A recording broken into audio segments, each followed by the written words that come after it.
Universities के तलबा और तालिबात से गुफ्तगू कर रहे हैं। व्हाट आर द चैलेंजेस और किस लेवल की और क्वालिटी की तालीम हमें दरकार है कि हम अपने मसाइल को हल करें। सबसे इम्पोर्टेंट जो बात मैं यहाँ पर ये मेरा जो है ओपनिंग जो मेरे कमेंट्स हैं उसमें ये कहना चाहता हूँ और वो ये है कि आप माशाअल्लाह कौम के अजीम बेटे और बेटियां हैं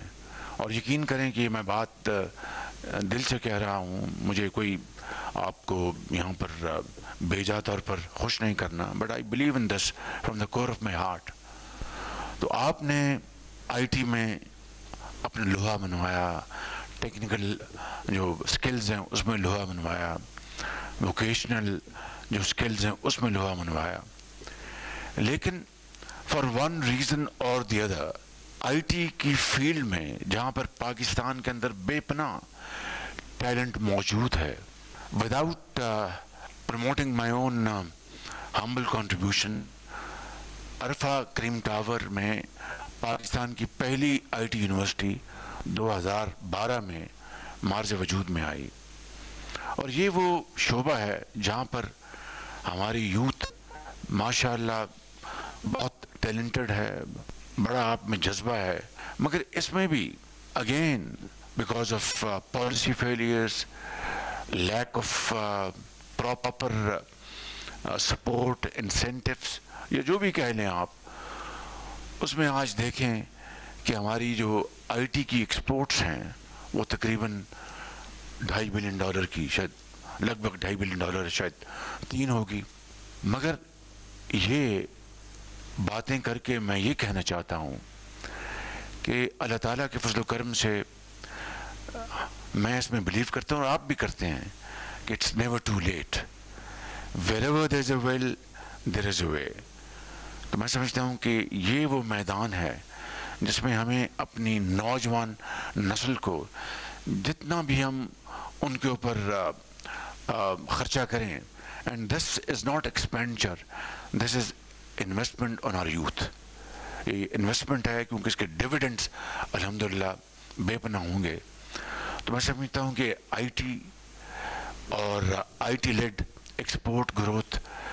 और इसमें आप मैसिवली कंट्रीब्यूट कर सकते हैं और ये वो एरिया है जिसमें मैं चाहता हूँ कि मैं आज आपसे मैं सुनूं,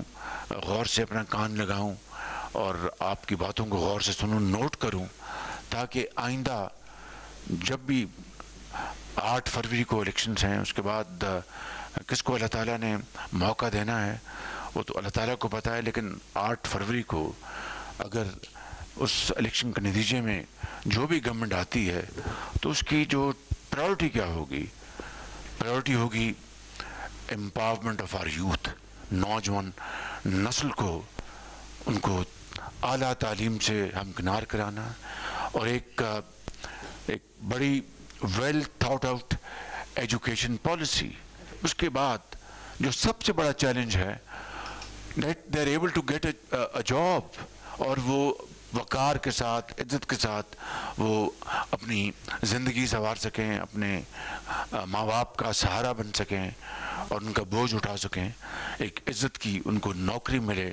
और वक़ार के साथ पाकिस्तान के अंदर और पाकिस्तान के बाहर उनको ये अपॉर्चुनिटीज़ मुहैया हों थ्रू देयर स्किल्स।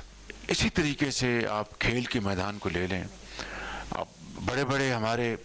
नौजवान बच्चे और बच्चियां, अब तो माशाल्लाह बल्ला भी बहुत घुमा रही हैं और बॉल भी बहुत अच्छी करती हैं हमारी बेटियां, they are playing very well, matches भी जीत रही हैं। इस तरह ये हॉकी का मैदान है हमारा, बिल्कुल हम बहुत पीछे चले गए। अब क्रिकेट में जो हमारी इस वक्त पोजीशन है वो आप जानते हैं, फुटबॉल है, दूसरे हमारी जो स्पोर्ट्स हैं उसके अंदर भी कम बेश यही सूरत हाल है कि प्रॉपर वहाँ पर फॉलोअप नहीं। उन बच्चों और बच्चियों को जो कि बहुत काबिल हैं, बड़ा टैलेंट है पंजाब, सिंध, बलूचिस्तान, केपी में, उस टैलेंट को हंट करने के लिए कोई मैकेनिज़्म नहीं। اگر کوئی مل جاتے ہیں تو ان کو پھر کوئی پراپر ان کی ٹریننگ، ان کے اسٹائپنڈ، ان کو دوسرے طریقوں سے ان کو آسودہ کرنا، اس سے ہمارا یہ ٹیلنٹ بھی بالکل ایک گرد میں بالکل گم ہو جاتا ہے۔ تو میں اختصار کے ساتھ یہ کہنا چاہتا ہوں آج اس بہت شاندار مجلس میں کہ ہمیں یہ وہ ایشوز ہیں کہ کس طریقے سے ہم اپنی یوتھ کو، جس طرح میں نے شروع میں کہا کہ نہ ہمارے پاس تیل اور گیس، یوتھ ہمارا اثاثہ ہے، اسی کو اگر ہم نے ایک بہت شاندار طریقے سے ان کو ٹرین کر دیا، تعلیم دلوا دی،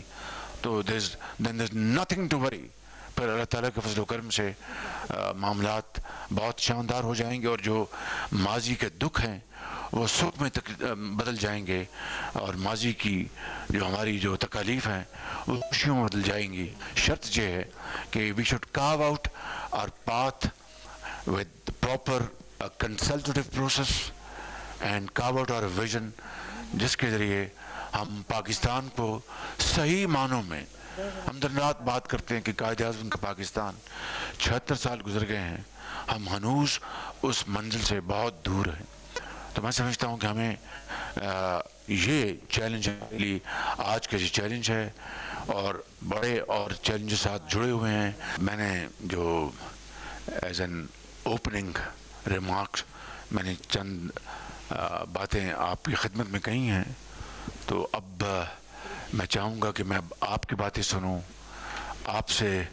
پوچھوں آپ کے ذہن میں کیا ہے، کس طرح ہم پاکستان کی نوجوان نسل، دیکھیں یہ یوتھ بل جو ہے اس وقت، یعنی ہماری جو پاپولیشن جو ہے، ڈیموگرافی 60% جو ہماری جو پاپولیشن ہے یہ نوجوان نسل پر مشتمل ہے،